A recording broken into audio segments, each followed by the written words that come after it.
일과는 예수님은 어떤 분이십니까? 이런 제목이거든요. 우리가 예수에 대해서 교회 나와서 예수에 대해서 이제 너무나 잘합니다. 아니 잘한다기보다는 많이 들었습니다. 예수에 대해서 많이 들었습니다. 예수는 어쩌다 예수는 어쩌다 모든 설과 예수에 대해서 말씀하시죠. 그럼에도 불구하고 정말 내가 진정으로 예수를 만난 기쁨이 있는가, 예수를 만난 새로움이 있는가라고 물어보게 되면 사실은 이렇게 쭈삣쭈삣하는 경우가 많이 있다고요. 왜 그럴까요? 예수에 대해서 우리가 예수 교회 나오기 전부터 예수를 듣지 않았습니까? 예수를 4대 성인으로 알고 있잖아요. 왜? 이미 학교에서 배웠거든요. 그러니까 4대 성인으로 알고 있고 4대 성인 예수님에 대해서 우리가 기대하지 않고 그냥 그런 분으로 알고 그런 분이 말씀하신 거구나, 그런 분이시구나, 이런 정도로만 생각하면서 말씀을 듣고, 또 성경을 통해서 예수님이 자기를 소개한 예수님의 말씀에 귀담아 듣지 않고 있는 거예요. 그냥 목사님의 설교를 통해서 예수님이 이렇다, 예수님이 이렇다 이런 얘기만 듣는 간접적인 것만 듣는 거죠. 지금 오늘 새벽공부를 통해서는 예수님이 어떻다는 간접적으로 전해준 것이 아닙니다. 4대 성인이라고 배웠던 학교에서 교육과 다른 것입니다. 오늘 나누게 된 내용은 전체 7가지 하고 한두 가지 더 왔는데요. 이 7가지 내용들은요, 예수님이 직접 말씀하신 자기가 소개하신 얘기예요. 예수님이 자기를 소개한 얘기를 우리는 거기에 관심이 없었다고요. 성경을 읽어도 그냥 쓱 읽고 넘어갔었거든요. 이제 당신이 이제 교회도 나왔고 또 열애됐고 또 교회 나온 지 여러 개 다니면서도 경험해봤고, 그럼에도 불구하고 정말 예수님이 소개하신 예수님을 알고 있습니까? 예수님이 자기를 말한 예수님을 알고 있습니까? 어떻게 말했죠, 예수님이? 한번 생각을 해보시죠. 정말 밑에 종이에다가 생각나는데 몇 가지를 적어보십시오. 그리고 나서 한번 이 성경공부에 임하신다면 내가 너무 몰랐구나, 그런 부분 생각지 안 했었구나 라고 알게 될 것입니다. 그래서 어쩌면 이 지식으로도 예수님에 대해 새로운 지식이 이 시간에 들려질 수 있을 거예요. 이 영상을 통해서. 저는 지식으로 새롭게 들려지는 그런 것을 원하지 않습니다. 정말 그분과의 새로운 만남이 이루어지시길 바랍니다. 예수님이 소개한 예수님과의 만나셔야 참된 예수님을 우리가 믿게 되는 거예요. 학교에서 소개한 예수님을 만나면 세상의 성인 중에 하나로 믿고 마는 겁니다. 목사님이 소개한 예수님을 믿고 말게 되면 그저 간접적인 예수님을 듣고 말기 쉽습니다. 직접 소개하신 예수님을 모르고 간접적으로 소개한 예수님이에요. 왜? 목사님이 제3자 입장에서 설명하고 있는 거죠. 그분이 이해하고 그분이 깨닫고 그분이 알게 된 예수님을 말하는 거잖아요. 그게 더 정확하겠습니까? 아니면 예수님이 입에서 직접 이렇게 말하는 것이 정확하겠습니까? 어떤 예수님을 알고 있습니까? 학교에서 전한 예수님을 알고 있습니까? 이거는 더 불신자들이 아는 예수님입니다. 그런 것으로는 우리 구원받기 어렵습니다. 또 목사님이 여러분이 인도자들이 전한 예수님으로 성경 제대로 읽지도 않으면서 알고 있습니까? 간접적으로 전한 예수님으로 알게 된다면 그래도 구원은 어떻게 받을지 모르겠지만 정말 새로움의 한계가 있다는 거예요. 왜? 그 설명이 이해가 안 될 수 있거든요. 그 설명이 당신에게 오히려 오해도 나올 수도 있거든요. 그러니까 문제가 거기에 있는 거죠. 그래서 우리는 주님 앞에서 그런 문제를 극복하고 나아가기 위해서 무엇보다 철저하게 하나님 말씀을 통해서 새롭게 돼야 되겠다, 이런 생각을 합니다. 우리도 주님에서 새롭게 되는 좋은 계기가 되시기를 예수님의 이름으로 부탁을 드리면서 오늘 말씀 시작하려고 합니다. 한번 처음에 지문을 한번 읽고 한번 시작할까요? 한번 지문 한번 읽어봅시다. 교회에 처음 오게 되면 당신은 누구를 만나게 됩니까? 그것은 대부분 인도하신 분을 통해서 여러 성도들을 만나게 될 것입니다. 누구이든지 자신이 만난 성도들의 영향을 받게 되는데 거기에는 긍정적인 것보다는 부정적인 경우도 꽤 많습니다. 사람은 누구든지 실망을 주지 않을 수 없기 때문입니다. 이에 교회에 처음 와서 실망을 하지 않으려면 어떻게 하면 좋을까요? 그것은 바로 사람이 아닌 예수님을 바로 만나셔야 합니다. 예수 그리스도에게 초점을 맞추고 교회에 나올 때 참으로 행복한 신앙생활을 할 수 있습니다. 그러면 예수님을 어떻게 만날 수 있습니까? 예수께서는 이 성경이 나에 대하여 증거한 것이라고 하였습니다.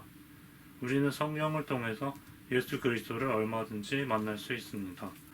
특히 요한복음에서 예수께서는 자신을 어떻게 말씀하고 있는지 나누어 보려고 합니다. 그렇습니다. 그러니까 우리가 교회에 와서 이제 여러 가지 처음 오신 분들은 더 새로운 게 많겠죠. 많은 사람도 만나니까 더 새롭겠죠. 그러나 예수를 만나셔야 실망하지 않을 수 있습니다. 예수를 안 만나면 사람에게 큰 실망을 하고 믿음까지 저버린 경우를 많이 보게 됩니다. 교회 생활 오래 해도 마찬가지입니다. 교회 와서 사람을 통해서 여러분 만족하려고 하시면 아주 큰 실망을 전제로 하고 있는 겁니다. 사람을 통해 만족하려고 하지 말고 예수님을 통해 만족하려고 하셔야 합니다. 예수님을 바라보셔야 합니다. 예수님을 만나셔야 합니다. 그럴 때 우리가 이제 실망하지 않고 끝까지 우리의 믿음을 잡을 수 있는 계기가 되는 거거든요. 그래서 이런 계기를 이런 성경을 통해서 만드시기를 부탁드립니다. 그래서 주님 앞에서 우리가 새롭게 되어야 되는 거죠. 그러면 어떻게 예수님을 만날 수 있느냐? 성경은 말씀하죠. 이 성경이 나에 대해서 기록한 것이다. 요한복음 5장 39절에 그렇게 말하거든요. 너희가 성경에서 영생을 얻는 줄 알고 성경을 상고하거니와 이 성경이 곧 나에 대하여 증언하는 것이니라. 이렇게 말씀하시거든요. 성경 전체가 예수님에 대해 증언하고 있습니다. 그러니까 예수님을 만나고 싶다면 성경을 통해서 만나야 되는 거예요. 성경을 읽고 성경을 가까이 하고 성경을 상고하고 성경을 묵상하고 성경을 자꾸 또 상고하고 또 상고하고 이렇게 할 때 마침내 이제 우리는 예수님을 만날 수 있는 계기가 열리게 되는 거예요. 왜? 성경에서 예수님을 증언하고 있으니까요. 성경에서 증언하고 있는 예수님보다 더 잘하는 사람이 없습니다. 아무리 훌륭한 목사님, 분강사님이 예수님 잘 증거해도요, 성경만큼 같은 레벨이 아닙니다. 성경보다 한참 떨어지는, 영감이 떨어지는 수준이라고 보셔야 됩니다. 여러분 조장이 잘 인도하셔서 예수님 영접하도록 잘 이끌어 주십니까? 그 사람도 아무리 잘 설명해도 성경이 증언한 예수님을 보다는 한참 밑에 수준이에요. 그러니까 우리가 성경을 먼저 읽고 성경을 통해서 예수를 만난다면 참되게 예수를 만난 기쁨을 회복할 수 있는 거죠. 예수를 만난 그런 기쁨을 회복하는 좋은 계기가 되시기 바랍니다. 그러려면 성경을 가까이 하고 성경을 통해서 그게 이루어져야 된다는 거죠. 그럴 때 마침내 우리가 주님 앞에서 이제 정말 놀라운 예수를 만난 행복한 신앙생활을 할 수 있게 되는 거죠. 그렇지 않고 사람으로 만족하고 사람으로 기뻐하고 즐거워하고 끝난다면 맨날이 못 뛰어 당신은 사람과 실망할 수밖에 없을 거예요. 사람은요 반드시 실망을 줍니다. 어떤 목사님도요 반드시 실망을 줍니다. 저도 처음에 개척교회 섬기다가 이제 교회를 옮기게 된 결정적인 계기가 그분이 실망을 주었거든요. 그분이 설교를 참 잘해서 은혜 받았다 했는데 어느 날 제가 교회 청소하는데 강대성 올라가 청소하는데 알고 봤더니 설교집을 읽어주고 남의 교회 설교집을 읽어주고 있더라고요. 얼마나 실망스러운지 몰랐어요. 왜? 설교지 엎어놓은 데를 보니까 지난번에 설교했던 내용들이었어요. 이분이 이걸 읽어줬구나. 나는 설교 원고로 써와서 설교하는 것인 줄 알았는데 그게 아니었네. 저는 그거 알고서 교회 옮겨야 되겠다. 왜? 너무 실망했어요. 그분은 젊은 분이었고 교회 개척해서 아주 열정적으로 하는 분이었는데 나는 그분과 함께 할 수 없었어요. 그래서 옮기게 됐어요, 사실은. 이제 이처럼 정말 여러분이 어쩌면 멀리 떨어져 있으면 은혜 받고 말지도 몰라요. 멀리 떨어져 있으면. 근데 제가 가까이 가서 청소까지 할 장대가 됐으니까 청소하다가 그분의 모든 게 드러난 거잖아요. 여러분이 봉사하면 할수록 더 정말 예수를 만나셔야 합니다. 봉사하면 봉사할수록 더 지도자들에게 실망할 가능성이 큽니다. 더 성경을 읽으셔야 됩니다. 정말 봉사자들이 더 성경을 읽고 성경을 통해 예수를 더 만나고 더 만나야 사실은 이제 봉사도 더 성공적으로 봉사할 수 있고 하나님을 기쁘시게 하신 봉사가 되는 거지, 그렇지 않으면 실망하게 돼요. 지도자에게, 인도자에게. 왜? 봉사하는 동안에 그의 뒷모습을 보거든요. 그러니 그게 문제가 되는 거죠. 우리도 주님 안에서 이런 뒷모습이 보이지 않고 정말 될 수 있도록 우리가 깨어서 기도하시고 함께 하시고 부탁드립니다. 할렐루야. 그러면 이제 오늘 첫 번째부터 들어볼까요? 요한복음을 지금 요한복음을 중심으로 해서 예수님을 만나보자 하고 초점을 두고 있거든요. 근데 요한복음을 읽어보면은 예수님께서 자기 자신을 직접 소개하기를 나는 무엇이다, A는 B다, 이런 형식입니다. 나는 무엇이다 라고 하는 말씀이 많이 있습니다. 그런 것들 중에서 물질적인 것으로 비유해서 표현하고 있는 말씀이 5번 있습니다. 물질적으로. 또 이제 그렇지 않은 부분이 또 2부분이 더 있는 거죠. 이런 부분에 대해서 예수님이 나는 무엇이다 라고 하는 부분, 여러분 예수님이 뭐 기억나시는 게 있나요? 나는 무엇이다 기억나시는 게 있나요? 한번 메모해 보시죠. 요한복음에 많이 나옵니다. A는 B다. A가 예수님이라고 한다면 B라고 표현한 게 무엇인지를 알아보시면 중요합니다. 그리고 그 B라는 표현한 그것을 깊이 이해한다면 참으로 예수님 만날 수 있는 거거든요. 그걸 너무 몰라요. 피상적으로 알고 있고요.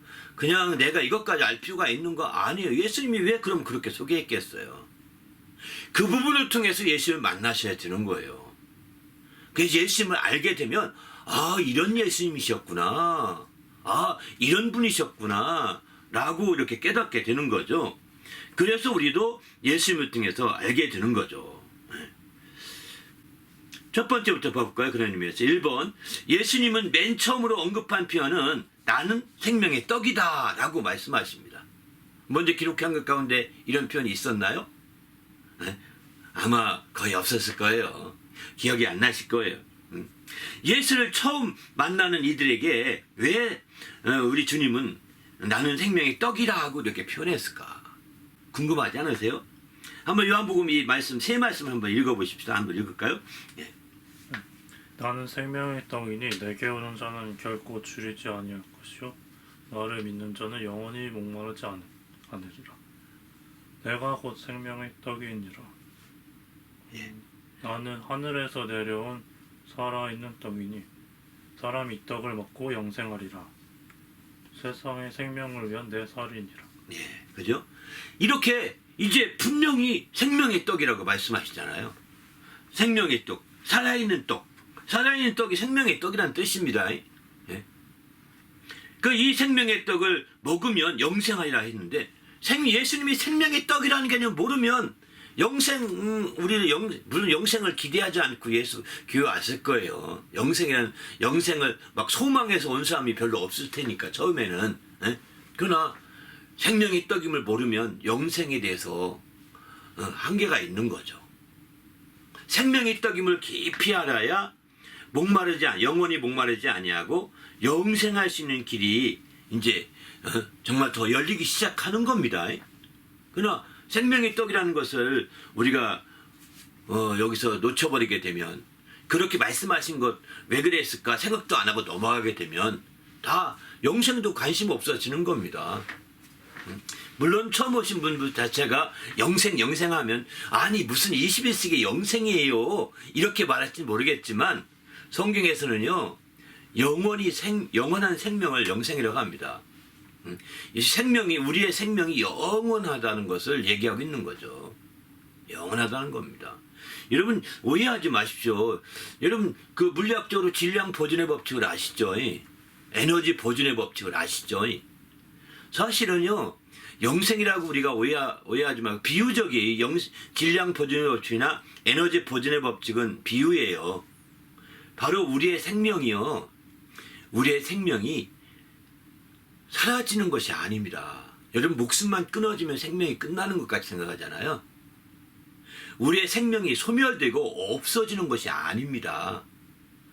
우리의 숨구멍만 막히면 우리가 생명 끝났다, 목숨이 끝났다 생각해가지고 사실은 이제 그 자살하는데 대단히 큰 오해입니다. 오산입니다.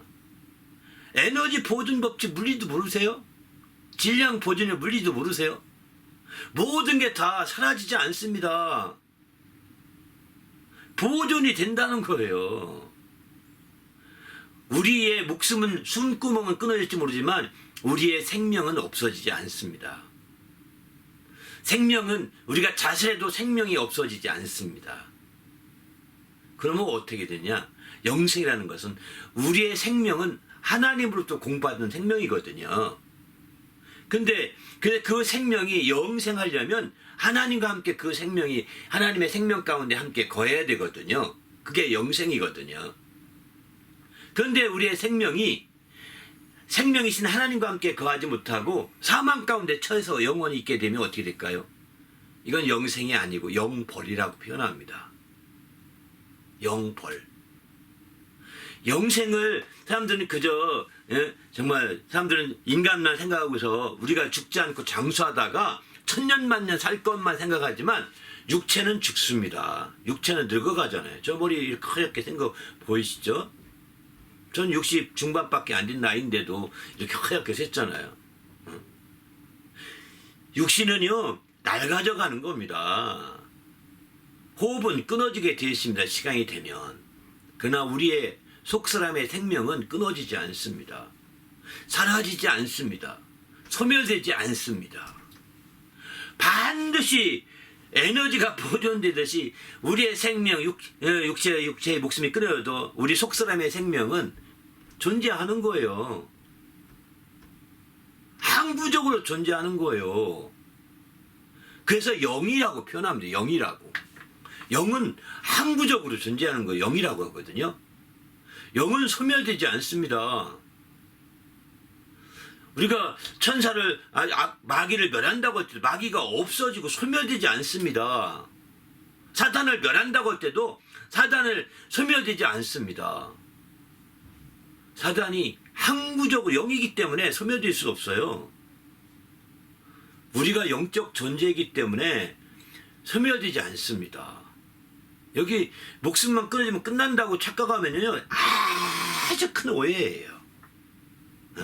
생명은 우리 속사람이 얻은 생명, 하나님의 생기로 얻은 생명인 거거든요. 그래서 생명이 살아있는 영이 되었잖아요. 생명이라는 살아있는 영이라는 뜻이거든요. 생명의 영이라는 뜻입니다. 그 생명이 영이 되었기 때문에 이제 그 생명의 영이 생명이신 하나님과 함께 사느냐 아니면 사망에 처해져 사느냐 둘 중에 하나인 거예요. 이 목숨이 끊어진 다음에는 생명의 영이 하나님과 함께 살아야 정상적이거든요. 그래서 우리가 육신이 죽어서 돌아갈 때 흙으로 돌아갈 때 우리의 영은 하나님께로 돌아가는 일이라 그러거든요. 전도서 12장 7절에 보면 하나님께로 돌아가는데 그때 우리가 육체의 이 땅에 있을 때 생명을 얻어서 살게 되면 하나님께로 갈 수 있어. 하나님이 환영하세요. 그런데 이 땅에 있을 때 생명을 얻지 못하고 그저 내게 처음 생기로 주신 그 생명으로만 살다가 육체의 목숨이 딱 끊어져 버리면 이제 어떻게 될까? 사망에 처해지게 되는 거예요. 그렇게 사망에 처해져 있는 그 생명의 영은 이제 완전히 사망 가운데 처해져서 영벌에 처해지는 것이고 이 땅에 있을 때 생명 얻어 살던 생명의 영, 생명이 된 우리는 이제 하나님의 나라의 생명과 함께 거하게 돼서 영원한 생명 가운데 거한다고 해서 영생이라고 표현하는 거거든요. 오늘 이제 예수님을 만날 때 예수님이 처음 나는 생명의 떡이라고 할 때 생명을 얘기하고 있는 거예요. 여기서는 생명을. 예수님에 대한 첫인상, 예수님을 만난 첫인상이 뭐냐? 생명이어야 된다는 거예요. 생명이어야 되는 거죠. 그 생명의 문제가 아닌 다른 문제로 예수님 만나려고 한다면 예수님은 실망하실 거예요. 당신에게. 어떤 사람들이 이 생명의 문제가 아니라 이제 직장의 문제로, 취업의 문제로, 데이트의 문제로 이렇게 예수님 만나려고 교회 간다면 실망할 거요. 우리는 생명에 초점 두고 교회 나가시고 예수를 만나셔야 합니다. 이게 바로 정말 우리가 영생에 들어갈 수 있는 길인 거죠. 그때에 생명에 초점 두고 막 교회에 가게 되면 주님이 성경 읽게 될 때 주님 말씀을 통해서 나는 생명의 떡이다 이 말씀이 막 머리를 탕 때린 것처럼 들릴 거예요.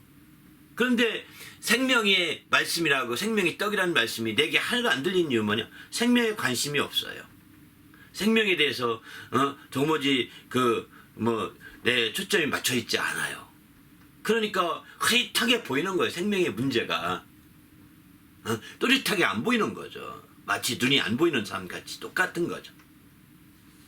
그러나 첫 번째로 예수님을 만나려면 생명의 떡이라는 게 이게 요한복음에서 가장 먼저 설명하고 있는 나는 누구다 소개하고 있는 부분이에요. 나는 누구라고. 이런 부분을 한번 여기 본다면 굉장히 중요하지 않은가 생각이 듭니다. 2번 한번 문제 한번 읽어보실까요? 예수께서 두 번째로 말씀하신 것은 나는 세상의 빛이다 라고 표현했습니다. 예수께서 세상의 빛이라고 하심은 무엇 때문인지 이야기해 봅시다.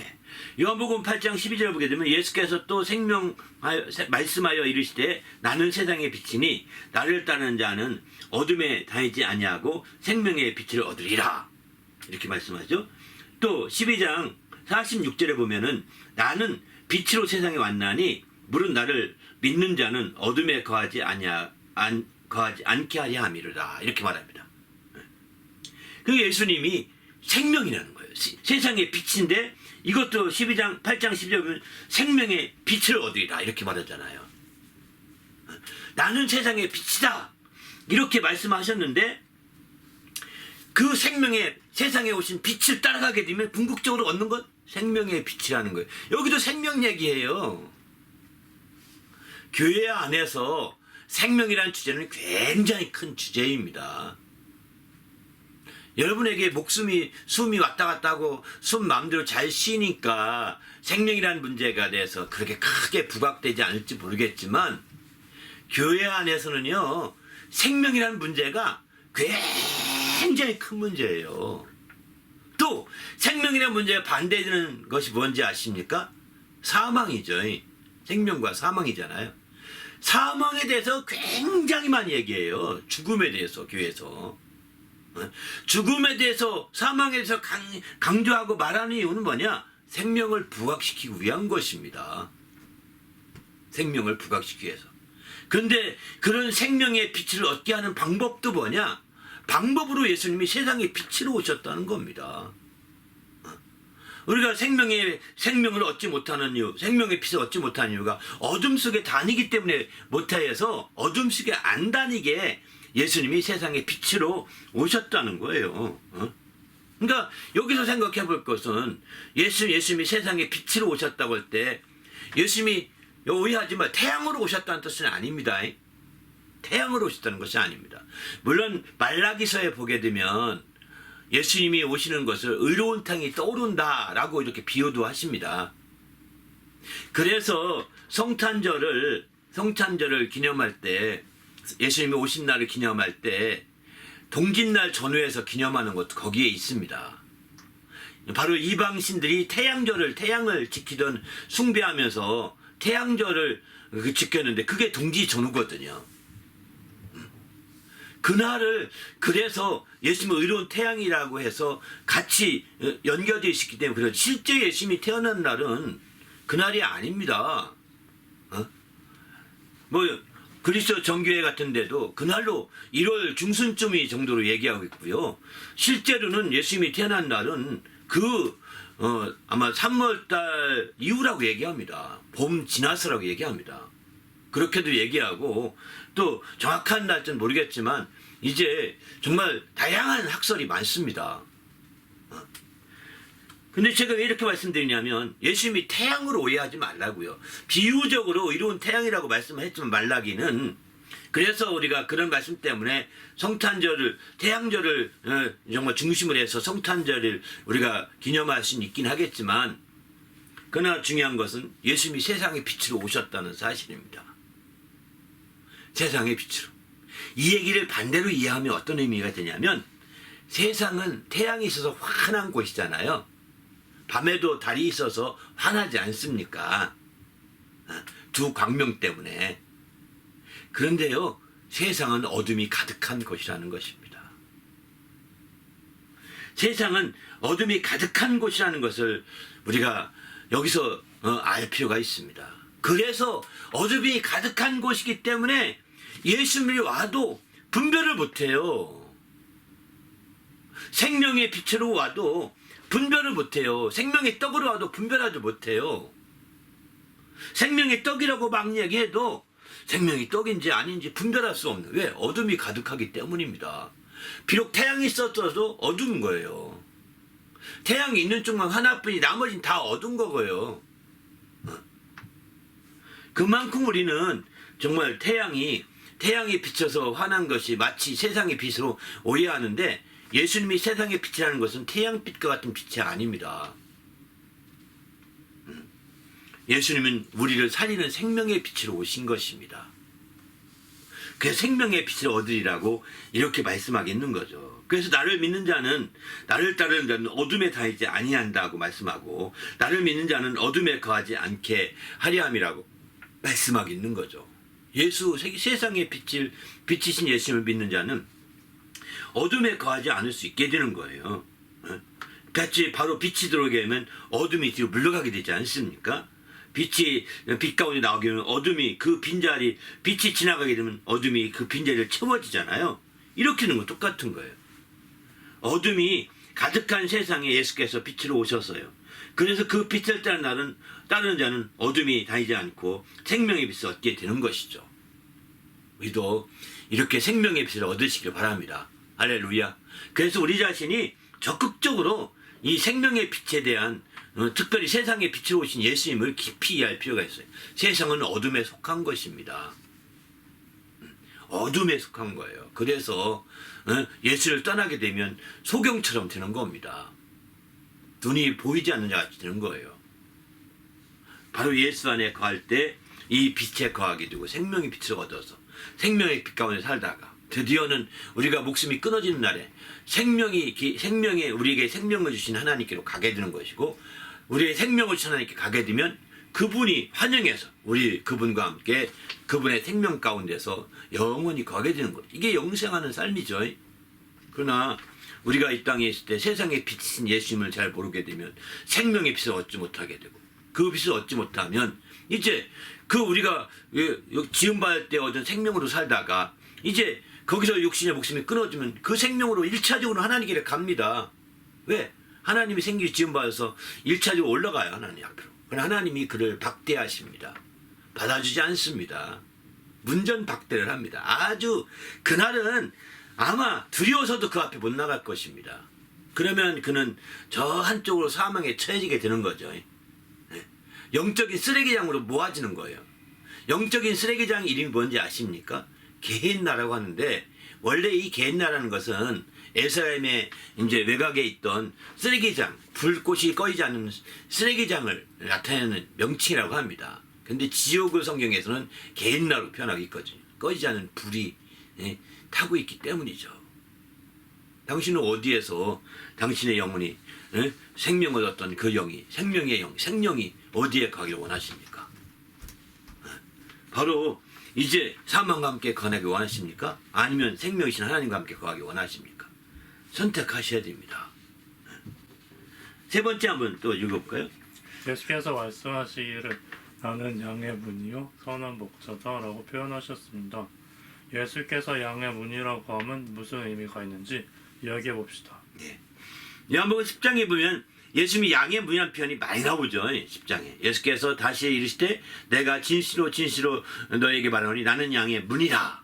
이렇게 10장 1절부터 3절도 여러 번 나옵니다. 이 문을 통하여 양이 우리 안에 들어가지 아니하고 다른 데로 넘어가는 자는 절도요 강도요 문으로 들어가는 이는 양의 목자라. 문지기는 그를 위하여 문을 열고 양은 그의 음성을 듣나니 그가 자기 양의 이름을 각각 불러 인도하여 내느니라.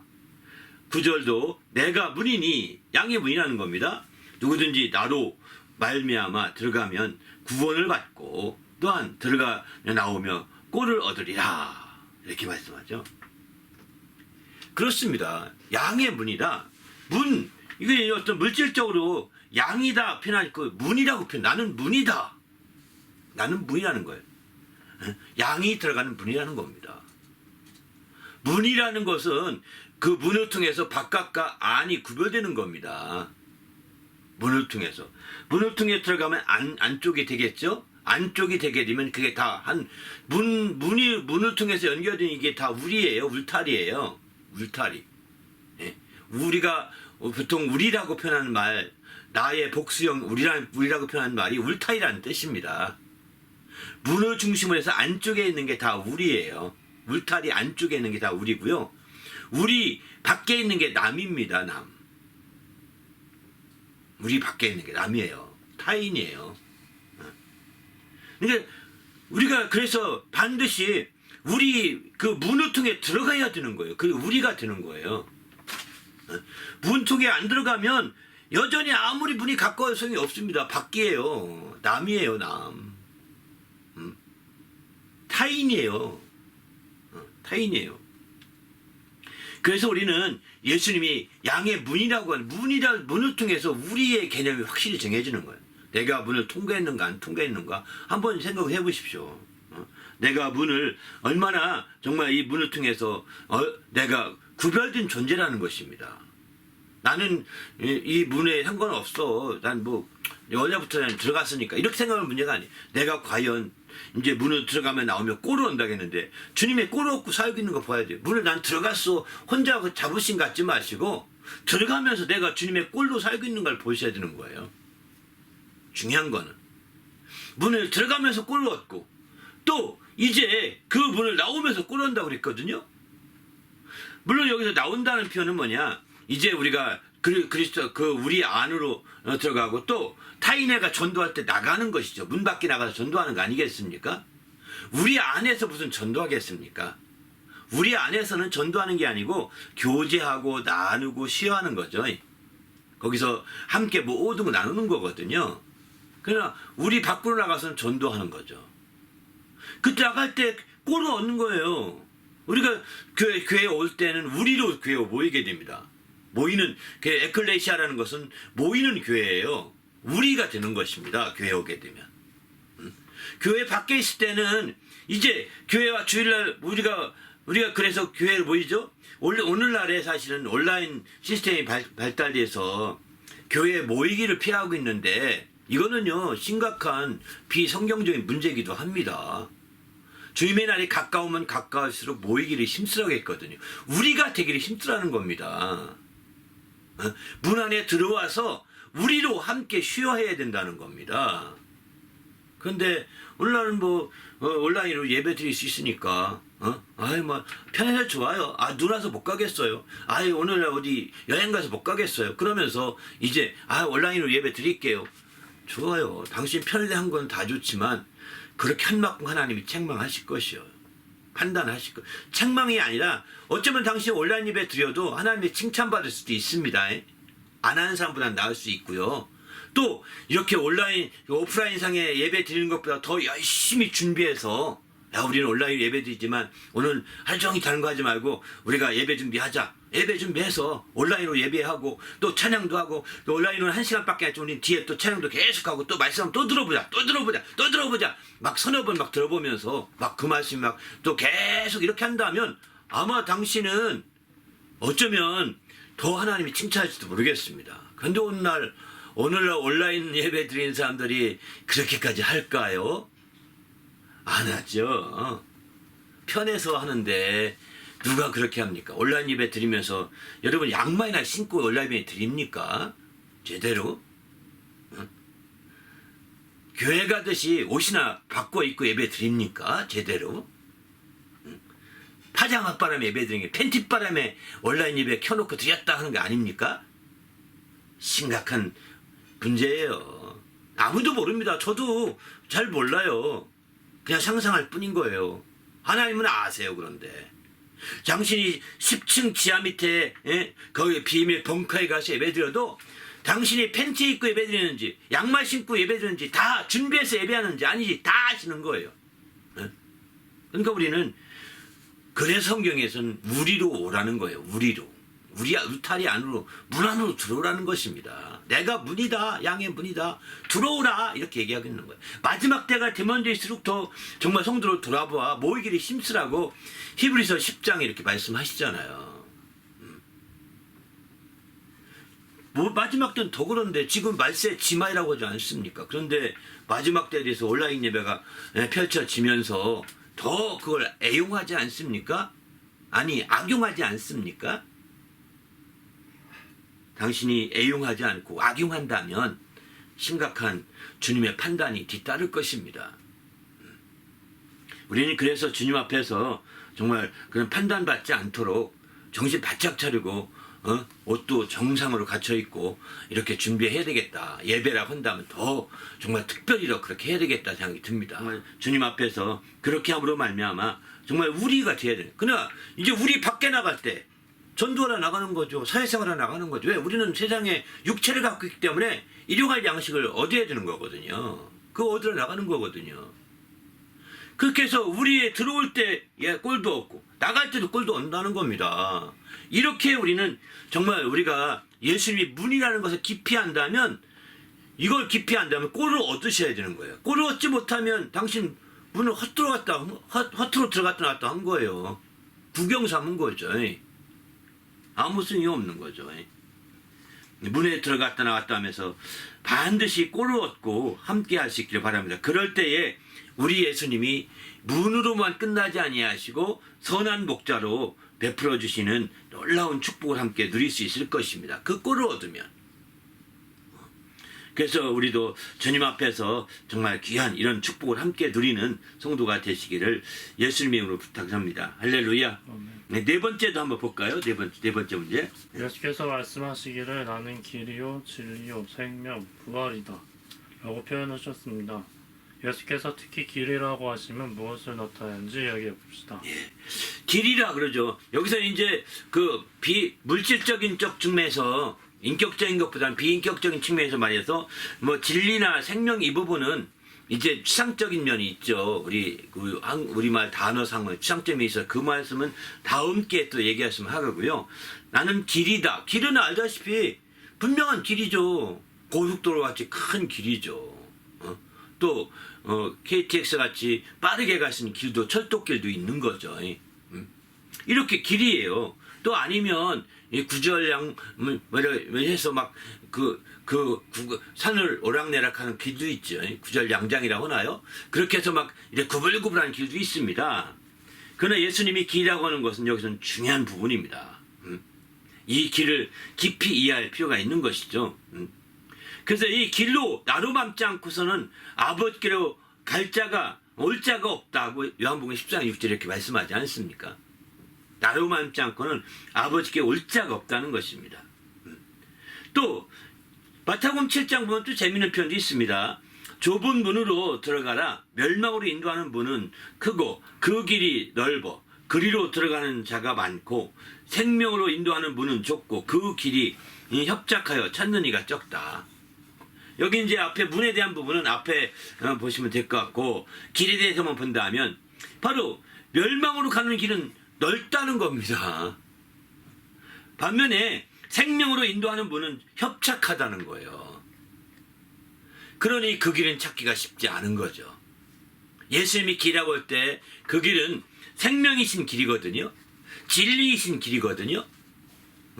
나는 길이요 진리요 생명이라는 것은 예수님은 진리이신 길이요 생명이신 길이라는 뜻이거든요. 쉽게 말하면. 근데 그 예수님의 길로 가면 진리도 얻고 생명도 얻게 되는데 예수님의 길을 그 생명의 길은 협착하대요. 찾기가 쉽지 않답니다. 그러니까 정말 그 길을 우리가 확실히 알아야 되는 거죠. 그 길을 모르게 되면 그리 협착하게 되고 어려운 거죠. 또 히브리서 10장 20절 보게 되면 그 길은 우리를 위하여 휘장 가운데 열어놓으신 새로운 살 길이요 휘장은 그의 육체니라 이렇게 말씀하죠. 예수님이 열어놓으신 그 길은 우리를 위해서 휘장 가운데로 열어놓으신 새로운 살 길이라는 것입니다. 예수님의 휘장은 그의 육체라. 다시 말해서 예수님의 육체를 찢어서 휘장이 찢어졌지 않습니까? 예수님이 육체가 찢어져서 죽으실 때 휘장이 위로부터 아래로 쫙 찢어졌다고 이렇게 말합니다. 성경은 분명히 나오죠. 그 휘장은 예수님 육체를 가르치게 됩니다. 육체를 가리키고 있는 거죠. 근데 육체 가운데로 열어놓으신 새로운 살 길이라는 것입니다. 예수님이 길이라고 할 때는 그냥 막연한 길이 아니라 예수님이 막연하게 그냥 이 땅에 와서 어떤 그 기간 산업으로서 길을 만들었다는 뜻이 아닙니다. 그리고 통행료를 받는다는 뜻도 아닙니다. 그분이 이제 자기 육체의 그 휘장으로 된 육체를 찢어서 그 휘장 가운데 열어놓으신 새로운 길이요. 살아갈 수 있는 길이라는 것입니다. 그 길이라고 히브리서 10장 20절은 이렇게 말씀하고 있는 거죠. 그래서 우리는 이 길이 그저 주님 안에서 생명 얻는 길이요 진리의 길임을 알고 우리가 철저히 이 길을 통해서 하나님께 나가시길 바랍니다. 이것이 아니면 이 길이 아니면 아버지께 갈 수가 없다는 것입니다. 근데 우리가 알다시피 길이라고 할 때 길에 가장 좋은 점은 가장 쉽게 이해하시는 것은 길이 열리게 되면 문명이 이렇게 흘러가게 되거든요. 그 길을 통해서 이제 그 문명이 통합되고 또 문명이 하나로 막 흘러가서 이 높은 문명에서 낮은 문명으로 문명이 차원이 높은 문명이 낮은 문명으로 다 흘러갑니다. 흡수하게 됩니다.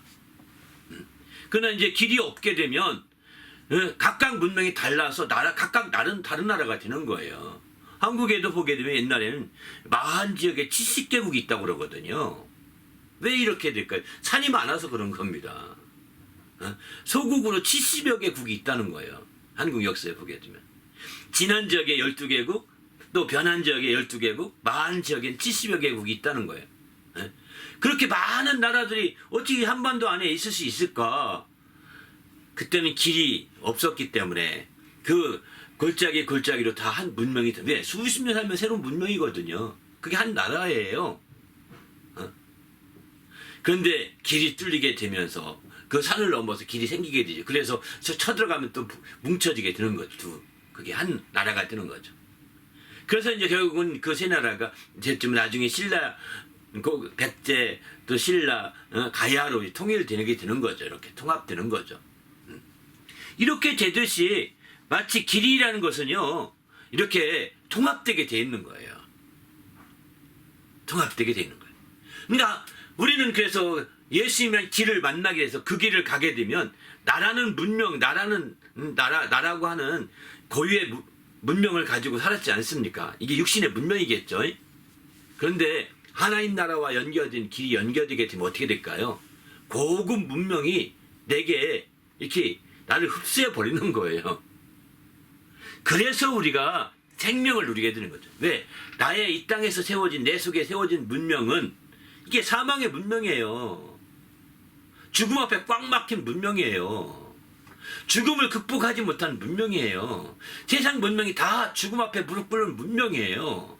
나도 그런 문명에 살았고요. 그게 바로 육신의 문명이거든요. 그런데 그 길이 예수님을 통해서 하나님과 내 사이에 열리게 되면 어떻게 될까요? 하나님의 문명은 생명의 문명입니다. 그 문명에 통합되는 거예요. 점차적으로. 그 영향을 받고 살게 되는 거죠. 여기 정말 이 빛이 있습니다. 이렇게 저희 오늘 영상을 찍기 위해서 이 세 개의 그 등불을 켜놓고 지금 찍고 있는데 하나님 나라의 빛은요 밝아서 이 등불이 필요 없습니다. 하나님 나라는 하나님의 그 영광의 빛이 너무 밝아서 이 필요 없다는 거예요. 세상의 모든 등불을 다 모아놔도 하나님의 빛을 감당치 못해요. 심지어 태양빛이 밝잖아요. 태양이 하나님의 영광이 나타날 때 어둡게 되지 않았습니까? 예수님이 정말 십자가에 달려서 운명하실 때 6시간 동안이나 6시간이 맞나요? 정확히 모르겠는데 6시간 동안 제가 알기 6시간 동안이나 태양이 빛을 잃었잖아요. 그건 일식이 아닙니다. 일식이 아니에요. 일식은 20-30분 내에 끝나버립니다. 예수님이 십자가 운명할 때 일식으로 빛이 잠깐 잃은 게 아닙니다. 개기식으로. 태양이 빛을 잃은 겁니다. 하나님의 영광, 예수의 그 십자가에 달리실 때 하나님의 영광 받으신 영광이 노출되었을 때 태양이 그림자가 된 거예요. 태양이 빛이 다. 그래서 그림자가 되어서 근데 그 영광을 사람들은 볼 수가 없어요. 태양빛만 보이는 거 사람의 눈에는. 그래서 태양이 그림자가 되는 거예요. 태양이 들이온 곳에 빛 대신 그림자가 탁 들이오니까 어떻게 되겠어요? 다 캄캄한 거죠. 그 영광이 바로 그 주님의 운명하는 시간 동안 나타났던 거죠. 저는 그렇게 이해밖에 할 수밖에 없습니다. 일식 이게 아닙니다. 아무튼 우리는 정말 그래서 그 영광의 빛으로 사는 것 이게 최고급 문화라는 거예요. 여러분 최고급 문화 이제 우리가 이따 먹는 것도 계속 최고급 따라가잖아요. 이제 우리가 달나라 가고 또 화성 가기 위해서는 아주 조금만 먹어도 오래 버틸 수 있는 양식을 개발하지 않습니까? 우주인 먹는 양식입니다. 그건 먹으면 영양분이 다 공급되니까 화장실도 안 가도 최소한으로 가도 된다고 그러거든요. 그러니까 얼마나 대단하겠어요. 그게 최고 좋은 양식 같지 않은데 그렇게 먹느라고 시간 안 보내도 되니까 좋지 않겠습니까? 더 좋은 양식이 있습니다. 하나님 나라의 양식입니다. 그 양식은요 우주인이 먹는 양식과도 다른 영생하는 양식입니다. 그 양식이 바로 앞서 설명한 생명의 떡인 거예요. 에? 왜 사람들은 최고급 문화를 추구하지 않는지 모르겠습니다. 이 땅에 있는 아주 어줍지 않은 거 먹으면서 그게 최고급인 것 같이 당신이 몇만 원짜리 먹었습니까? 몇십만 원짜리 먹었습니까? 몇백만 원짜리 먹었습니까? 그거 자랑하지 마십시오. 생명의 떡을 먹어야 합니다. 그게 우리의 유일한 자랑입니다. 예수님은 생명의 떡이라고 했습니다. 하늘나라의 양식을 먹어야 합니다. 그 양식은 예수님이 말씀하셨죠. 내 양식은 아버지의 뜻대로 하는 것이 내 양식이라고 말씀하지 않습니까? 그 양식을 먹여야 되는 이 땅에 있는 동안에도 그래야 이제 정말 우리도 주님 앞에서 새로워질 수 있는 거죠. 이런 새로운 역사가 펼쳐질 수 있는 거죠.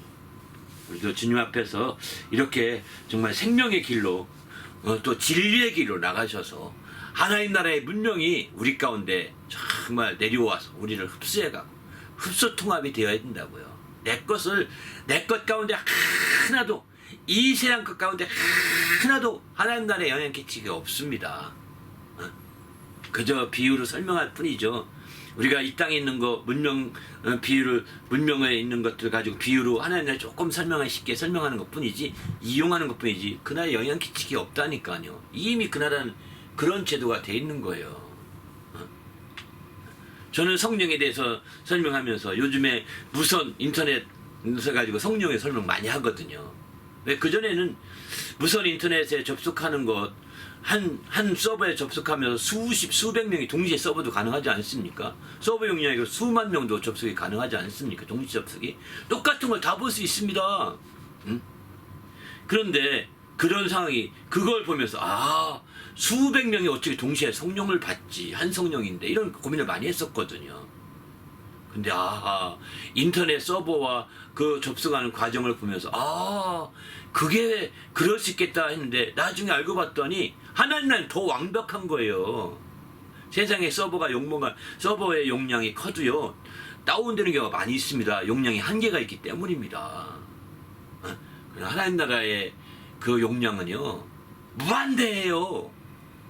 온 인류 70억의 인류 아니 그전부터 살았던 모든 영적들이 다 동시 접속해도 가능한 거예요. 하나님 나라의 문명이 그만큼 발달됐다는 거죠. 이게 진짜 선진국 문명인 거죠. 여러분 선진국의 문명 가운데 초청합니다. 예수를 믿으시기 바랍니다. 예수의 그 생명의 길이요 진리의 길로 나오시길 바랍니다. 그러면 하나님 나라의 그 문명이 우리에게 영향이 끼쳐질 것이고 우리는 그 영향 아래서 살게 될 겁니다. 할렐루야. 정말 우리도 이 멋진 삶이 이어지시기를 예수의 이름으로 부탁드립니다. 5번째 한번 또 읽어볼까요? 예수께서 말씀하시기를 나는 참 포도나무다 라고 표현했습니다. 왜 포도나무로 자신을 비유해서 말씀하셨는지 이야기해봅시다. 예수님이 또 그 비인격적인 표현으로 나는 포도나무다. 참 그것도 포도나무라고 안 하고 참 포도나무다 이렇게 표현합니다. 예? 포도나무라고 비유하면도 해도 될 법도 한데 참 포도나무라는 거야. 왜냐면 이 세상 포도나무는 죽기도 하거든요. 이 세상 포도나무는 한계가 예수님을 비유하는데 한계가 있거든요. 근데 예수님은 참 포도나무이기 때문에 죽는 포도나무가 아닙니다. 죽는 포도나무가 아니에요. 참 포도나무. 거짓이 저는 포도나무를 심어서 저도 저희 선교관에도 포도나무가 있어서 개척할 때 기념식수로 포도나무를 심었는데 그게 자라가지고 저희 그 선교관 주위로 가득 포도나무 가득 찼습니다. 한 바퀴 돌았습니다. 포도나무. 한 바퀴 한 1m 정도 안 단 곳이 있는데 올해는 다 완전히 달 것 같아요. 1m. 나머지는 다 돌았습니다. 1m 정도 안 되는가 요 앞부분에 이제 그 작년에 새로운 포도나무 하나 잘라서 꺾고지 해가지고 심어서 그게 이제 해서 이쪽 낙도 거의 장식이 다 됐습니다. 근데 그게 좀 덜 자라서 1m 정도 현관 쪽으로 아직 연결이 안 됐더라고요. 그거 외에는 올해 참으면 완전히 한 바퀴 360도 완전하게 덮을 거예요. 그런데요, 이 포도나무에 실망도 많이 합니다. 왜 그러냐면 어떤 때는 포도나무가 열리지 않아요. 이것도 해거리 같은 것도 하는 것 같아요. 어떤 때는 이 포도나무가 병이 들어요. 병이 들어요. 그 앞에 청포도, 특히 머루포도 가운데 청포도가 있는데 와인을 담을 때 화이트 와인을 담는 포도나무거든요. 근데 이게 병이 들어서 담을 수가 없어요. 몇 년째 못 담았거든요. 그러나 참포도나무 병이 걸릴까 안 걸릴까요? 참포도나무 병도 안 걸리고요. 참포도나무는 실망도 안 시키고요. 참포도나무는 완전한 포도나무라고 보셔야 됩니다. 그래서 예수님은 그냥 일반적인 포도나무로 정도로 말하지 아니하시고 참포도나무다 이렇게 말씀하신 것 같아요. 그런데 나는 참포도나무다. 내 아버지는 농부다. 또 나는 참포도나무 너희는 가지다 이렇게 말하죠. 또 그가 내 안에 내가 그 안에 가면 가지를 그렇게 말하는 겁니다. 가지가 내 안에 가 내가 가지 안에 이렇게 연결되면 사람이 열매를 많이 맺나니 나를 떠나서는 너희가 아무것도 할 수 없습니다. 이렇게 말하죠. 그래서 15장 4절도 내 안에 거하라 나도 너희 안에 거하리라. 가지가 포도나무에 붙어있지 아니하면 스스로 열매를 맺을 수 없음 같이 너희도 내 안에 있지 아니하면 그리하리라. 이렇게 말합니다. 그렇습니다. 이렇게 포도나무라고 하는 데 초점 두고 우리가 생각할 것은 붙어있는 거예요. 가지와 포도나무가 붙어있는, 그러니까 다시 말해서 우리가 예수님과 우리는 또 이렇게 별개의 육신을 갖고 있었지 않습니까? 그런데 붙어있어야 된다는 거예요. 이렇게. 어떻게 붙어있을 수 있을까요? 포도나무가 붙어있기 위해서는, 포도나무 일부러 제가 이렇게 쭉 뺐더니, 포도나무는 나사못 같이 이렇게 가지에 붙어있을 때 가지가 째지지 않아요. 웬만하면. 안 째지는 이유가 뭐냐면, 나사못처럼 이렇게 박혀 있습니다. 줄기에. 그렇게 해서, 막 째도 이게 안 째집니다. 나사못처럼 박혀있기 때문에 다른 가지는 이렇게 안 박혀 이렇게 붙어있기 때문에 째면 이게 째지거든요. 근데 나사못처럼 이렇게 박혀있기 때문에 안 째집니다. 포도가지, 그래서 포도가지에 포도가 많이 열려도 안 째집니다. 신기하죠? 붙어있게 하는 거예요. 이 포도나무로 비유된 것은 붙어있게 하려고 하는데 초점을 두고 있는 것 같습니다. 붙어 있어야 열매 맺는 거죠. 째지면 열매 못 맺습니다. 째지면 열매 못 맺습니다. 붙어 있어야 열매 맺는 거죠. 그래서 우리는 이제 붙어 있는 포도나무를 우리가 연상해. 여기서 성경은 붙어 있다는 표현을 어떻게 설명하면 가지가 내 안에, 내가 가지 안에 이렇게 있다는 거예요.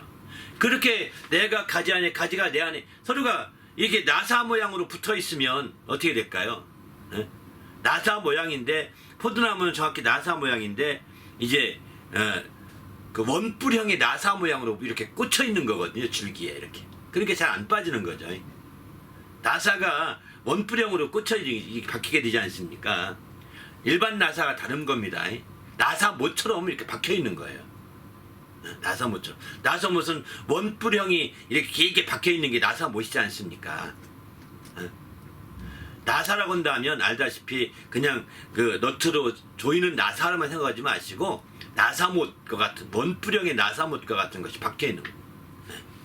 그래 가지가 줄기에 박혀 있는 거예요. 그러니까 나사못은 나사가 줄기에 가지가 박혀 있는 건지 가지가 박혀 있는 모를 정도죠. 왜? 그게 서로가 엉켜 있으니까요. 나사못 서로가 엉켜 있는 거죠. 그러니까 줄기가 엉킨 건가 가지가 엉킨 건가 뭐가 엉킨 건가요? 그래서 주님은 이렇게 그가 내 안에 내가 그 안에 이렇게 표현하고 있는 겁니다. 그가 내 안에 내가 그 안에 이렇게 표현하고 있는 거예요. 바로 그가 내 안에 내가 그 안에 있으면 열매를 많이 맺나니 나를 떠나서는 아무것도 할 수 없다고 이렇게 얘기하고 있는 거죠. 바로 포도나무로 비유한 것은 바로 그 부분이에요. 그 포도나무 가지가 붙어있는 특성을 잘 설명하고 있다는 측면을 여기서는 생각할 필요가 있는 거죠. 그래서 이렇게 그 가지가 그러면 이제 그가 내 안에 내가 그 안에 있는데 여기 성경에서는 어떻게 말하냐면 내가 너희 안에 내 말이 너희 안에 너희가 내 안에 이렇게 말하거든요. 내 말이 너희 안에 거하고 너희가 내 안에 거하면 이렇게 표현하거든요. 예수님이 우리 안에 거한다는 말을 주님의 말씀이 우리 안에 거하고 라고 요한복음 15장에서는 그렇게 표현 나옵니다. 바로 그가 내 안에 내가 너희 안에 이렇게 표현하는데 바로 내가 너희 안에 이런 표현 가운데서 내가 너희 안에 라는 표현 가운데서는 내 말이 너희 안에 거하고 이런 표현도 하는 거죠. 그러니까 주님이 우리 안에 거한다는 것은 우리 안에 주님으로 거하시는 것도 있겠지만 주님 말씀으로 우리 안에 거하시는 거예요. 그냥 우리는 주님 안에 거하는 거죠. 그 말씀에 순종함으로 그 안에 거하는 것이죠. 왜? 그 말씀 안에 순종에 들어가야 그 안에 거하시는 거죠. 그런 자들이 열매를 맺는다라고 이렇게 성경은 말씀하고 있습니다. 바로 이런 측면에서 볼 때 우리가 온전히 하나님 말씀을 통해서 정말 이렇게 주님이 포도나무 같으심을 알고 주님과 연결되시길 바랍니다. 연결되셔야 됩니다. 연결되지 않으면 정말 열매일 수 없습니다. 포도나무는요, 또 제가 키우면서 느낀 것은 어떻게 하다 포도나무가 한번 꺾이잖아요. 이렇게요. 봄에 되면요 얼마나 많은 진액을 내는지 그렇게 연결되어서 진액을 계속 빨아올리니까 열매 맺는 거죠. 근데 어떻게 하다 꺾이면 그 진액이 봄 내내 그 진액이 흘러나옵니다. 그걸 보면서 야 주님 안에서 진액을 계속 빨아 올려야 되는구나 하는 것을 좀 많이 느꼈습니다. 바로 여러분이 주님이 포도나무라고 한다면 우리가 가지라고 한다면 주님에게서 진액을 빨아 올려야 합니다. 그 진액을 앞서서 우리가 이제 문에서 비에 말씀드린다면 문에서 꼴을 들어가면 하면 꼴을 얻는 것과 똑같은 거죠. 꼴을 얻어야 되는 거죠. 꼴을 얻고 또 가지라고 한다면 진액을 공급받아야죠. 진액 공급받지 못하면요 죽은 가지가 됩니다. 삭정이라고 그러죠. 죽은 가지가 돼요. 이거는 소용이 없는 거죠. 이제 두 번째 보면 예수께서 나는 무엇이다 라고 말씀하실 때 이제 물질적인 것으로 비인격적인 것을 비유하지 않고 직접적으로 자신에 대해서 말씀하고 있는 게 있거든요. 한번 그 말씀을 좀 살펴보려고 합니다. 6번째 한번 그 말씀 질문을 보고 나누도록 하겠습니다. 예수께서 자신을 직접적으로 표현하시기를 나는 처음부터 말하여 온 자다 라고 말씀하셨습니다.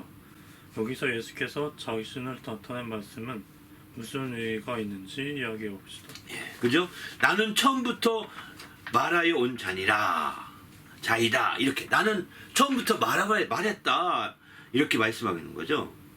이 말씀의 배경은 어디에 배경이냐면 요한복음 8장 25절 이하에 쭉 나오게 됩니다. 8장 25절 이하에 쭉 나오는데 25절 한번 읽어드리면 그들이 말하되 네가 누구냐 이렇게 바리새인들이 묻습니다. 그때 예수께서 나는 처음부터 너에게 말해온 자니라. 내가 너희에 대하여 말하고 판단할 것이 많으나 나를 보내신 이가 참되심에 내가 그에게 들은 그것을 세상에 말하노라. 28절에 보면 이에 예수께서 또 이르시되 너희는 인자를 든 후에 내가 그인 줄을 알고 또 내가 스스로 아무것도 하지 아니하고 오직 아버지께서 가르치신 대로 이런 것을 말하는 줄을 알리라. 나를 보내신 이가 나와 함께 하시도다. 내가 항상 그가 기뻐하신 일을 행함으로 나를 혼자 두지 아니하셨느니라. 이렇게 얘기하니까 56절에 쭉 58절까지 이렇게 말.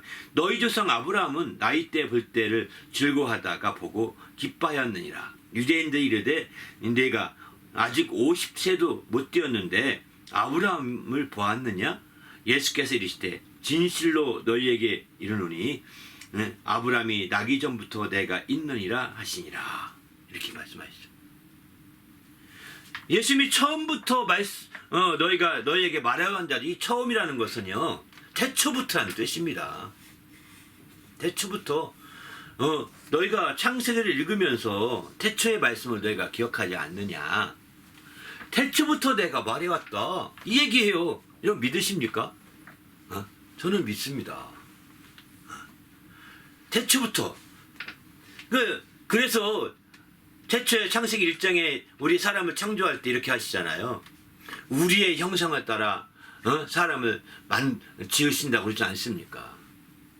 우리의 형상을 따라 1장에 보면 하나님이 우리의 형상이라고 얘기합니다. 그때 우리의 형상은 누구냐면 성부, 성자, 성령을 가리켜서 우리의 형상이라고 표현하는 거거든요. 그 중에서도 이제 사람의 모양으로 오시게 될 예수의 형상으로 먼저 아담을 지었다는 겁니다. 예수의 형상으로, 예수의 모양으로 지었다는 거예요. 그리고 그분이, 삼위일체신 그분이 함께해서 태초부터 말씀하셨다는 거예요. 아버지 한 분만이 말씀하신 것이 아니라 아버지가 말씀하는 것들을 예수님도 다 아시고 듣고 또 함께 동참하고 있음을 말씀하고 있는 거죠. 처음부터 말해 오셨어요. 이러니까 막 벙 뜹니다, 이 사람들이. 예? 그러면서 이제 막 이런 말로 옥신각신을 하게 됩니다. 나중에 또 말하죠. 하도 말 안 되니까 너희 조상 아브라함은 나이 때 볼 것을 즐거워하고 기뻐하느니라 이렇게 말합니다. 아니 그러니까 유대인들이 막판에 50도 안 된 것이 그때 당시에 30세 전후라고 얘기하시잖아요.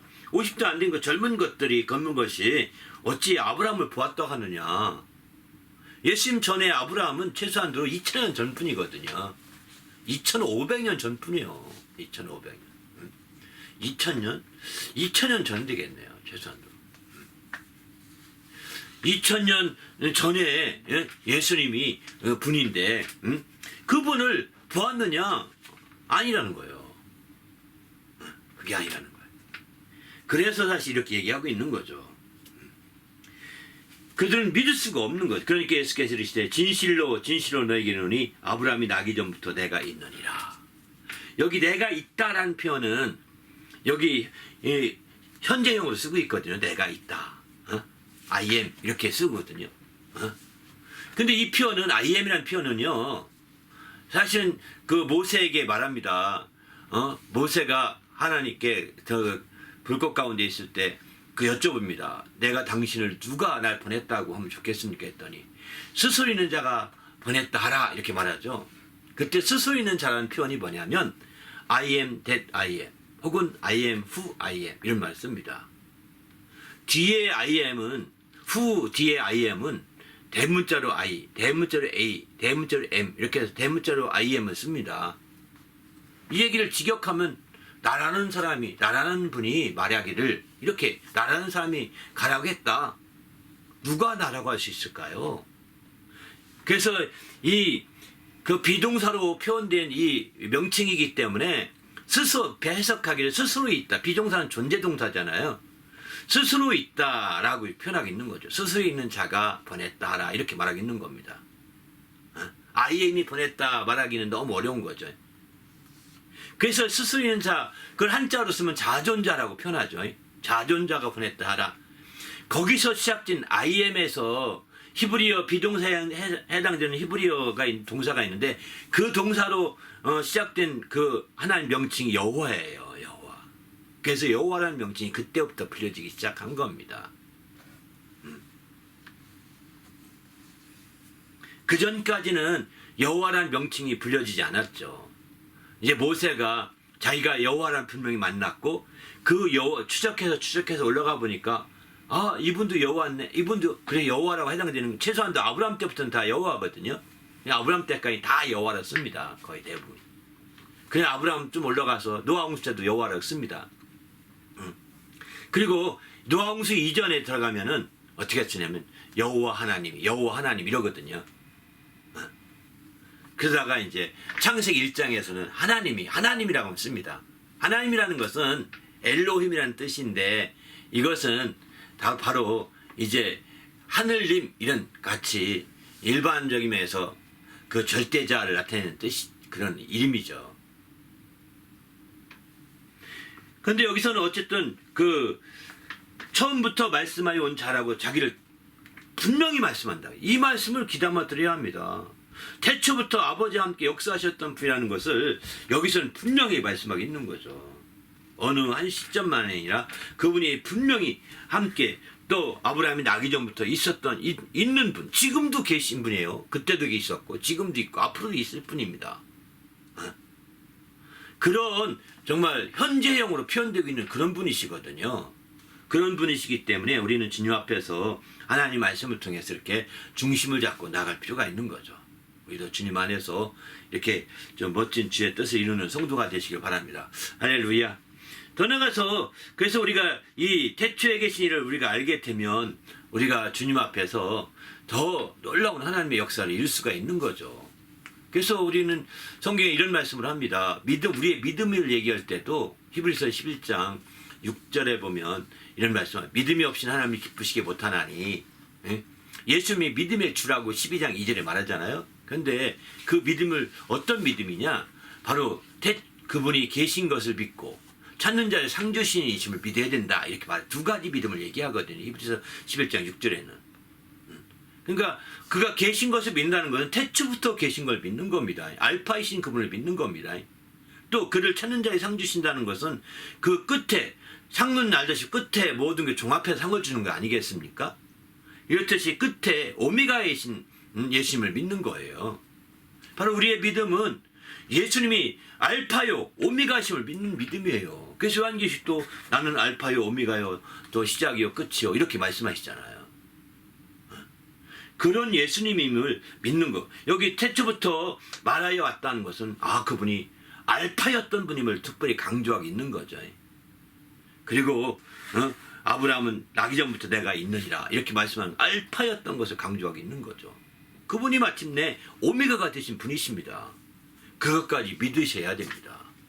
그러면 우리 신앙이 하나님을 기쁘시게 하는 믿음을 가질 수 있다는 거예요. 그러면 에녹처럼 그런 하나님을 기쁘시게 하는 믿음을 가지고 내 삶의 24시간, 내 삶의 처음부터 끝, 하루의 처음부터 끝, 한 시간의 처음부터 끝, 또 내 한 달의 처음부터 끝, 한 해의 처음부터 끝, 다 그분이 함께 한다면 당신은 어쩌면 에녹처럼 하나님께서 공중으로 그냥 끌어올라갈지도 모릅니다. 죽음을 맛보지 않고. 그럴 수도 있을 것입니다. 그렇다고 전 말씀 안 드리고요. 에녹이 얼마나 하나님과 동행했으면 24시간 동행한 거예요. 처음부터 끝까지. 그 하나님의 기쁘시게 하는 믿음을 가졌기 때문에 그를 하나님이 정말 공중으로 끌어올리신 거 아니겠습니까? 승천하게 한 거 아니겠어요? 죽음을 맛보지 아니하고. 우리도 어쩌면 그렇게 주의 뜻대로 산다면 그럴 수도 있는 거죠. 그 하나님에 대한 믿음을 가지시고 그 첫걸음은 예수님이 처음부터 말씀하신 분이라는 것, 우리 위해서 죽으신 그분이 그런 분이었다는 걸 깊이 아는 게 중요한 것 같습니다. 또 7번째 한번 볼까요? 예수께서는 마지막으로 자기 자신을 확실하게 표현한 것은 내가 왕이니라 하셨습니다. 그의 나라는 이 세상에 속한 것이 아니었고 진리에 속한 나라의 왕이신데 나누어 봅시다.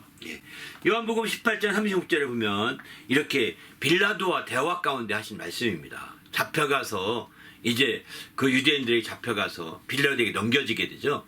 빌라도와 대화 가운데 하는 거예요. 빌라도가 네가 왕이냐? 라고 묻습니다. 그때 예수께서 이렇게 대답하십니다. 예수께서 대답하시되 내 나라는 이 세상에 속한 것이 아니니라. 만일 내 나라가 이 세상에 속한 것이었더라면 내 종들이 싸워 나로 유대인들에게 넘겨지지 않게 하였으리라. 이제 내 나라는 여기에 속한 것이 아니니라. 빌라도가 이르되 30절에 이렇게 말해요. 그러면 내가 왕이 아니냐? 이렇게 말합니다. 예수께서 이르시되 내 말과 같이 내가 왕이니라. 내가 이를 위하여 세상에 태어났으며 이를 위하여 세상에 왔나니 곧 진리에 대하여 증언하려 함이로라. 무릇 진리에 속한 자는 내 소리를 듣느니라. 이렇게 말씀하시죠. 네가 왕이냐? 이렇게 왕이 아니냐? 이렇게 설명하는 길다 보니까 그럼 왕이 아니냐? 라고 이렇게 다시 물어보는 거죠. 그러니까 아니다. 네 말처럼 내가 왕이다. 그런데 내 나라는 이 세상에 속한 나라, 그 나라의 왕이 아니라 바로 내 나라의 왕이라는 거죠. 그렇게 표현하고 있는 거죠. 바로 여기는 이 세상에 속한 나라가 아니었고 이 세상에 속한 나라였으면 아마 내 나라 예수님의 나라는 이 세상의 나라였으면 제 아들이 가만히 있지 않았을 거라는 거예요. 유대인과 싸워서 내어주지 않았을 거라는 거예요. 예수님의 나라, 하나님의 나라의 왕이신 거죠.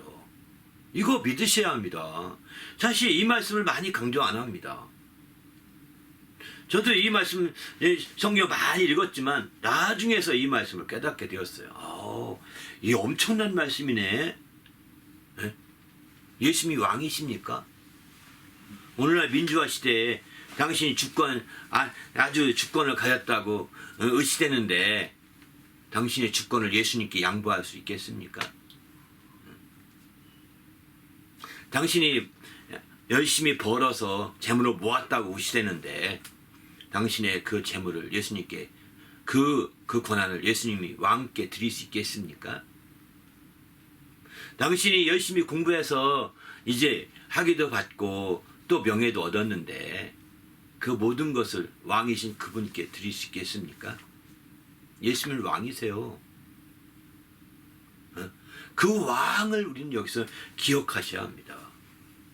그 왕 되신 예수님을 우리가 정말 몰라보고 정말 우리가 그저 예수님은 저쪽 구석에 계세요. 왕이 오실 것만 그렇게 한다면 되겠습니까? 마치 그렇게 우리가 신앙생활을 하지 않습니까? 예수님이 왕이 되는 신앙생활을 하셔야 합니다. 그럴 때 우리가 참으로 그를 기쁘시게 하시는 신앙이 되는 거죠. 그래서 우리가 믿음 생활을 하면서 이제 정말 예수님이 최후의 정말 최고의 왕이세요. 그분은 최고의 왕이심을 알고 그분의 왕되심을 이제 받아들여야 되는 거죠. 그래서 예수께서 이제 그 마지막 고난 한 주간을 앞두고서 예루살렘 입성하실 때 그를 막 환영하지 않습니까? 다윗의 자손 오신 왕이시여 하고 막 그를 환영하지 않습니까? 종려나무까지 들고 막 환영하지 않습니까? 우리는 그를 환영해야 합니다. 그때 그분은 나귀를 타고 입성하시는데, 나귀를 타고 입성하시는데 그분이 정말 얼마나 그걸 자제시키는 자리 있어요. 저들이 소리 안 치면 이 돌들이라도 소리칠 것이라고 했어요. 왜? 그분은 돌들의 왕도 되시거든요.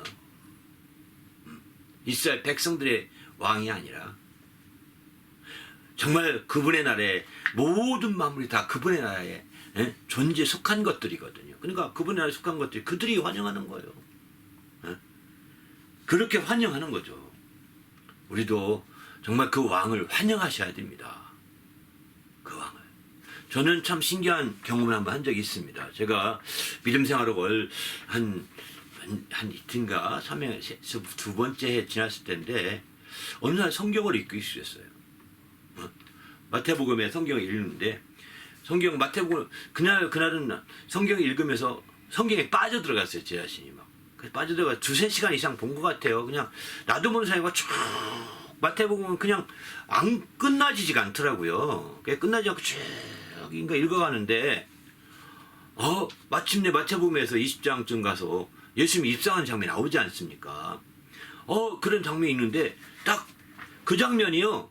갑자기 장면인데 거기에 글씨가 안 보이고 글씨는 자막처럼 이렇게 써 있어요. 저는 새로운 성경을 봤는데 그때만 해도 자막 써 있는데 화면이 나타났어요. 성경에 화면이.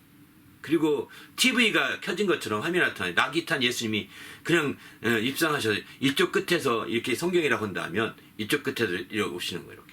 나는 또 말씀 쭉 나는 그 상관없이 왜 그렇지 이상하다고 말씀 계속 읽어갔죠. 그런데 성경에 들어가시라 하는 순간에 이렇게 여기까지 들어가시는 순간 이렇게 말씀이 이쪽에 있었는데 그때 예수님이 나귀타 예수님이 갑자기 나한테 튀어나오더라고요. 입체 영화 같이. 네? 아이 그래 깜짝 놀라서 아유 이러는데 성경이 이렇게 끝났어요. 그래서 성경을 중단할 수밖에 없었죠. 깜짝 놀랐죠. 몸이 가만히 있지 못할 수 없는 거예요.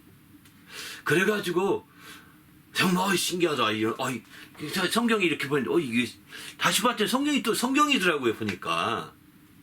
그래서 하나님이 나에게 정말 이렇게 성경에 몰두하고 성경 볼 때 이런 참 신기한 체험을 주셨구나 이런 생각을 하면서 그 순간에 얼마나 그 성령이 그 나귀 타고 입성하신 예수님 내 속에 확 놀랬지만 얼마나 평안한지 이루 말할 수가 없더라고. 얼마나 기뻤어요. 정말 기뻤어요. 그렇게 해서 성경에 3시간 넘게까지 성경에 있다가 잤던 잊지 못할 그런 경험이 있습니다. 이거는요 그분이 왕이시여요. 단지 그분은 겸손함을 나타내시려고 나귀 새끼를 타고 입성하셨다고 말씀한다고요. 그분이 동편문으로 마침내 그렇게 해서 나귀 타고 입성하셨어요. 입성하신 후에 그분이 왕인가되게 동편문으로 입성하신 후에 그 동편문이 막혔다고 합니다. 지금까지 막혀 있다고 그래요. 동편문이. 이사야서에 그 예언이 돼 있습니다. 이사야서인가 에스겔서인가 예언이 돼 있어요. 왕인가되게 동편문 입성하시고 막힌다고 하는 예언들. 그리고 마지막에 그 문이 열리게 될 텐데 이제 주님이 오신 날에 열린다고 얘기합니다. 예루살렘성의 동편문. 아무튼 우리는 그런 측면에서 이제 우리가 성경 말씀 볼 때 우리가 깨어 있어야 되는 거죠. 아무튼 주님 안에서 예수님이 우리의 왕이심을 알고 왕을 받아들이시기 바랍니다. 왕을 영접하시고 왕을 정말 온전히 그 왕이 왕되게 해야 되지 않겠습니까? 왕이 왕되게 해야 되는 거죠. 바로 그 왕이 왕되가 돼야죠. 그렇지 않으면 아무 소용이 없는 거죠. 성경에 이런 사무엘상에 보면 이런 말씀을 합니다. 사울이 왕이 됐잖아요. 왕이 돼서 지멋대로 막 나가지 않습니까? 하나님 말씀은 만왕의 왕이신 말씀을 더 중시하게 되는데 자기의 육신의 어떤 그 신분만 중시하게해서 사무엘이 오기 전에 마음대로 합니다. 그거에 대해서 얘기하죠. 사무엘상 이렇게 얘기합니다. 8장 8절 먼저 보면 내가 그들을 애굽에서 인도하여 낸 날부터 오늘까지 그들이 모든 행사로 나를 버리고 다른 신을 섬긴같이 내게도 그러하도다 하면서 이렇게 말씀하시면서 이걸 이제 책망하시는 거죠. 8장 19절 20절 백성이 사무엘의 말 듣기를 거절하여 가로되 아니로소이다. 우리도 왕이 있어야 하리니 우리도 열방과 같이 왕이 되어 우리 왕이 우리를 다스리며 우리 앞에 나아가서 우리와 싸움을 싸워야 할 것이니이다. 이렇게. 그래서 여기 사무엘상 8절의 말씀은 8절부터 20절까지 말씀은 왕을 구하는 겁니다. 이스라엘 백성들이. 우리도 이방인처럼 왕이 있어야 되겠어. 왕이 없으니까 우리가 아주 이제 왕들이 막 데리고 전쟁을 하면 우리는 오합지졸이라 왕이 없으니까. 그러다 보니까 패하고 어려운데 우리도 다른 나라처럼 왕을 세워달라고 해서 막 왕을 세워달라고 해서 세워줍니다. 그리고 나서 이제 세웠는데 사울 왕이 아까 말씀대로 그래서 그때 이제 제사를 드리려고 사무엘이 갔는데 사무엘이 늦었어요. 그러니까 사울 왕이 제사를 드립니다. 그러니까 사무엘이 찾아와서 당신이 하나님 말씀을 거역하고 정말 함으로 하나님도 당신을 버리게 된다 이렇게 말합니다.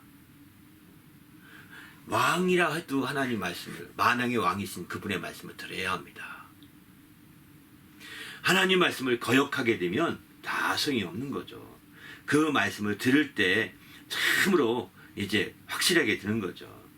예수님은 그래서 왕이라는 것은 참되신 왕이요. 만왕의 왕들 중에 왕인 거예요. 만왕의 왕인 것입니다. 그 왕을 우리가 알고 그 왕을 최우선으로 정말 그 왕을 모시고 그 왕권을 인정해야 되는 거죠. 그런 사람이 될 때 우리가 더 확실하지 않겠습니까? 우리 주님 안에서 이렇게 확실한 주님의 영광을 드리는 성도가 되시기를 예수님의 이름으로 부탁을 드립니다. 할렐루야. 그 뒤에도 보게 되면은 예수님이 몇 가지 더 말씀하신 것이 있습니다. 그냥 7가지만 주셔서 말씀하신 거고요. 여기서 그 뒤에 말씀 보면 이제 나는 인자는 아버지 하나님께 인치신 자이라. 인자는 인치신 자라고 설명을 합니다. 인치신 자요. 그가 보내신 자 예수 그리스도라고 이렇게 말하죠. 나는 그가 보내신 자다. 예수 하나님이 보내신 자다라고 이렇게 영생은 그가 보내신 자라고 표현하고 있는 거지 않습니까? 그가 보내신 자다. 또 인자는 안식일의 주인이다. 마태복음 10장 8절 또 이렇게 말합니다. 인자는 안식일의 주인이다. 이렇게 말하고 있어요. 사실 시간이 길어져서 이 3가지는 여기서 안 했는데 인자는 아버지의 인치신 자다. 또 인자는 바로 하나님이 보내신 자다. 또 인자는 안식일의 주인이다. 이것도 굉장히 중요한 표현이에요. 이 표현을 여러분이 한 번 더 깊이 성경적인 이해를 한번 해보시길 바랍니다. 숙제로 드릴게요. 7가지만 하고 완전 숫자가 7이니까 7가지만 하고 이 3가지는 여러분 숙제로 삼고 또 찾아보시면서 이건 어떤 의미일까? 어떤 의의가 있을까? 한번 찾아보시면서 깊이 되새겨 보시기 바랍니다. 그야말로 우리가 한번 어떻습니까? 지금 이렇게 7가지 쭉 나눠보니까 내가 알던 예수님과 예수님 말하는 예수님이 차이가 있지 않습니까? 내가 알고 지내왔던 그 예수님과 또 예수님이 우리에게 말씀하신 자기를 소개하신 예수님과 얼마나 큰 차이가 느껴지십니까? 이 차이를 느끼셔야 되는 거예요. 그리고 이제 이걸 계기로 해서 더 예수님을 알고자 하는 거죠. 나머지 부분 더 여러분이 찾아서 이제 알아내고자 몸부림치는 거예요. 그럴 때 마침내 우리 하나님을 기쁘시게 할 수 있는 거죠. 우리 모두도 이렇게 하나님을 기쁘시게 하는 그런 귀한 예수님과의 새로운 만남이 이루어지시기를 부탁을 드립니다. 그렇지 않으면 예수님을 그저 하나의 수박 겉핥기식으로 알고 끝나버릴 것입니다. 예수님을 그저 수박 겉핥기식으로 끝나고 4대 성인 중에 한 분 정도로 끝나는 아주 불신자 같은 그런 생각으로 끝날 가능성이 없지는 있습니다. 이 말씀들이 우리에게 큰 힘이 되어서 새로운 만남으로 한 단계 점핑할 수 있기를 바랍니다. 할렐루야. 그래서 주님 앞에서 큰 기쁨을 회복할 수 있다면 이보다 더 큰 건 없을 거라고 저는 확신합니다. 우리도 이런 기쁨을 얻어서 주님 앞에 담대히 나가는 귀한 성도가 되시길 부탁드립니다. 할렐루야. 감사합니다. 함께 기도하시고 마칩시다. 함께 기도할 때 하나님이 축복하셔서 이렇게 우리가 예수님을 새롭게 만나는 기쁨이 충만하도록 인도해 달라고, 그래서 한 단계 우리가 점핑할 수 있는 믿음이 되게 해달라고 간절히 합심해서 기도하십시다.